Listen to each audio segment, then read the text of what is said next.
A little longer too. And that's pretty much it for the outline. Now we got the whole piece outlined. What we're going to do is we're going to start shading it out. And I've switched over to a 7-needle shader. And we're going to do all the black shading on this piece first. From the cross up. And do all the hair and everything. And you'll see how that's going to come out. I'm going to use a straight black ink on this one. And I've got 2 cups of black ink. I've got one that's made with straight black, which is what I'm going to start with. And then I have one that I've taken the ink and I put 3 drips of black in the cup, and then the rest I filled it up with witch hazel, so we'll get a softer shade for some stuff around the face and in the robe and things like that. When you start shading one of these old tattoos like this is pretty much where you start doing it freehand, because you're not going to be following too much what the other guy did, because it's going to be hard to see where the lines faded out. So you got to kind of just use your artistic ability here and make it look right. Like the bottom of the cross, you want to get them all the points to look like that, where they're kind of faded out, and then we're going to put some color in those later.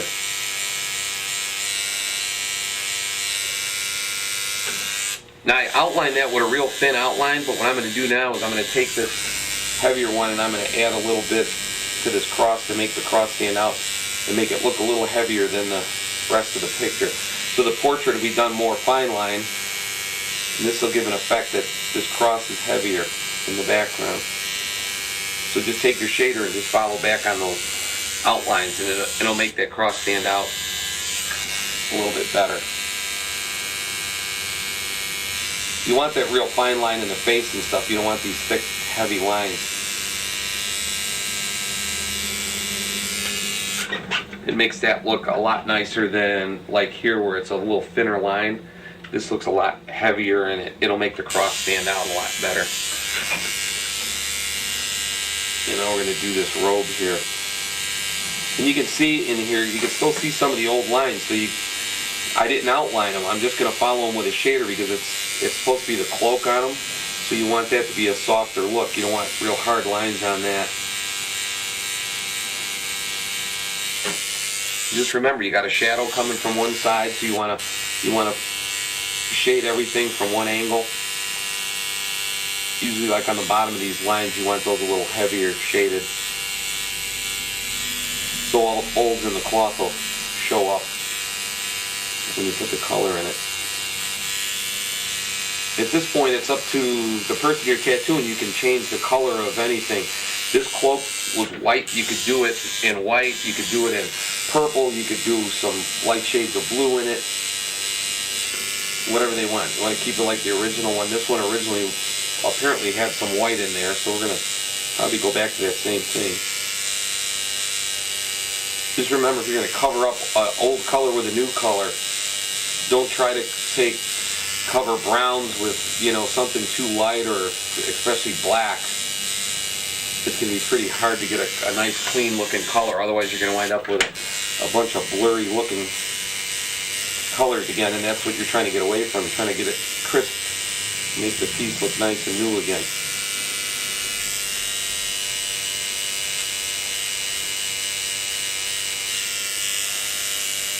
Just keep following around it and doing all the shadowing. This is probably the longest part of the tattoo, is to shade it. This is going to be really important. The shading is going to make a big difference. I'm going to spray it and wipe it off so you can kind of see where we're going with it. But now you can see that cloak is starting to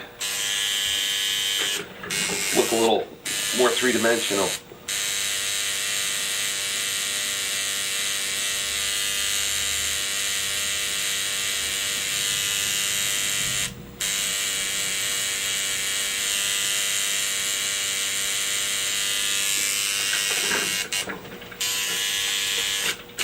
You want to have it shadowed right here around the hair, where the hair hits on it, so once you get that hair in there, it'll look like there's a shadow underneath the hair.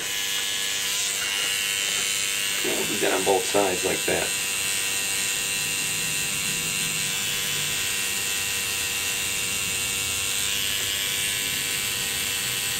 Some tattoos that are really, really old are best off covered than try to be restored.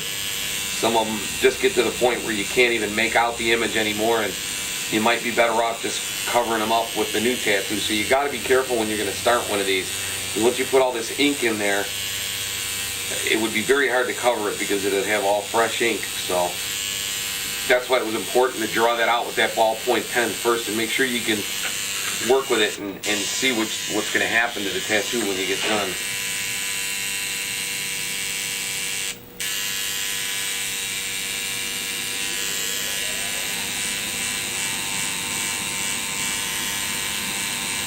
These lines in between this cloak here that were white before are now turned like a grayish color. So when we put that white back in, all this that I'm doing now is going to make it stand out real bright.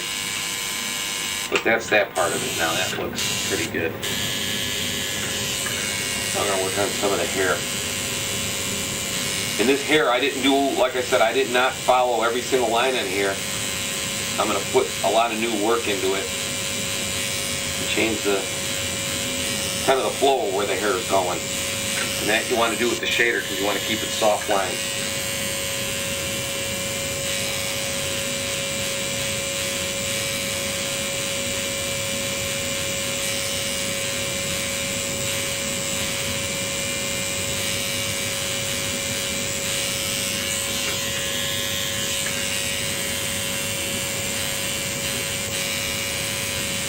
You can see it was a few outline marks that I made, and those are just to give you a general idea of where the hair is going to flow to and which direction.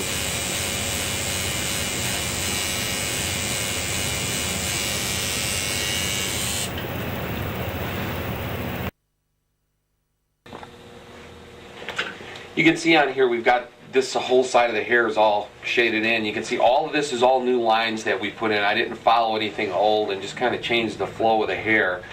And now we're going to work on this side, and I'm going to basically do the same thing on this side.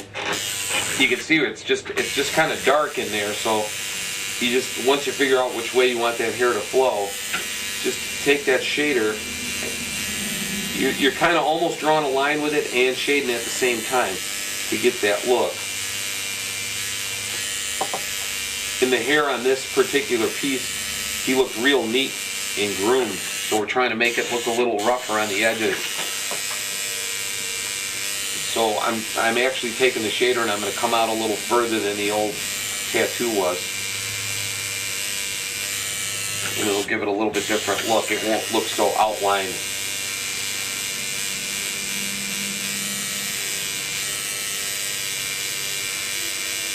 And I'm still using just a straight black ink on this. I'm not using any washed out ink yet because I want these lines to be pretty heavy.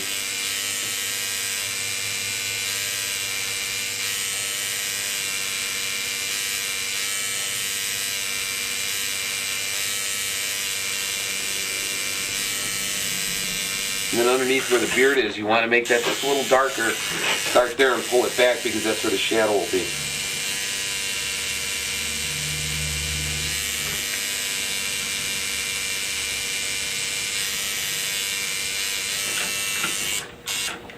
Wipe that off again so you can see it a little clearer where we're going with it.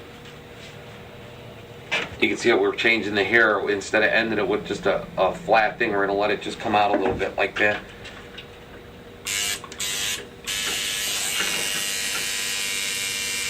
Just keep following it down.